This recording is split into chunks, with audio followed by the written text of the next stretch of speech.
আটক বেলালকে তো রংপুর মেডিকেলে নেওয়া হয়েছে এবং তারপর বর্তমানে তার শারীরিক অবস্থা কেমন, পাশাপাশি একটু আগে আমরা দেখছিলাম যে জামায়াতে ইসলামী তার একটা ব্রিফও দিচ্ছিলেন, একটা অপপ্রচার বলছেন, সবশেষ খবর সেখানকার একটু জানাবেন।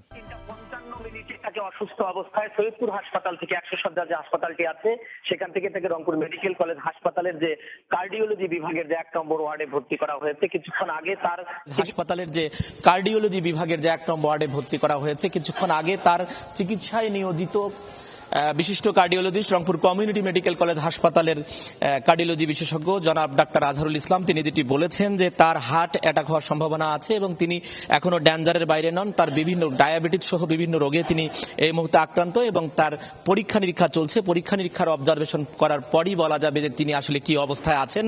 এটি তার শারীরিক যে খোঁজ খবর সেটি আমার কাছে যতটুকু ছিল সেটি আমি আপনাকে দিলাম। আর যে তথ্যটি দিতে চাই যে 10:55 সৈয়দপুর এয়ারপোর্টে তিনি ইউএস বাংলার একটি ফ্লাইটে এসেছিলেন এবং তার একটি ব্যাগ ভর্তি টাকা সহ তাকে আটক করা হয়। এবং আমি নীলফামারী পুলিশ সুপারের সাথে আমার কথা হয়েছে, তিনি যেটি বলছেন যে সমস্ত নথিপত্রগুলো যাচাই বাছাই করা হচ্ছে। তাকে এই ঘটনায় কি আইনি প্রক্রিয়া হবে সেটি আসলে সর্বশেষ নথিপত্র যাচাই এবং তিনি সেই গার্মেন্টসের টাকাটি তিনি সেটা করেন। এবং কিছুক্ষণ আগে আমরা দেখেছি শাহজালাল বিমানবন্দরের যিনি নির্বাহী পরিচালক তিনি বলেছেন যে কাস্টমের অনাপত্তিতে তাকে এই টাকাটি বহন করার অনুমতি দেওয়া হয়েছিল।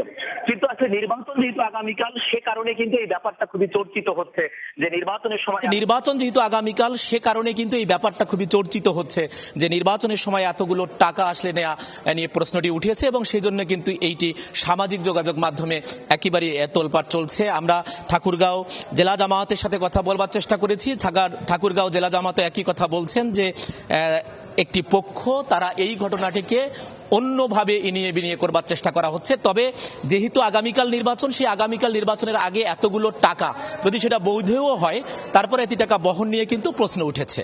রঞ্জন, একদম আপনি যে শব্দটা বললেন যে এতগুলো টাকা, সমস্যাটা আসলে এখানে, তবে আপনি বিস্তারিত জানাচ্ছিলেন। অসংখ্য ধন্যবাদ যুক্ত হওয়ার জন্য। রোগ জীবাণু সব জায়গায়, সারাদিন সাবধানে। বাচ্চারা সারাদিন প্রমিস রাখবে অসম্ভব, এজন্যই ডেটলের নতুন প্রমিস জীবাণুর বিরুদ্ধে 12 ঘন্টার সুরক্ষা বলয়। ডেটল।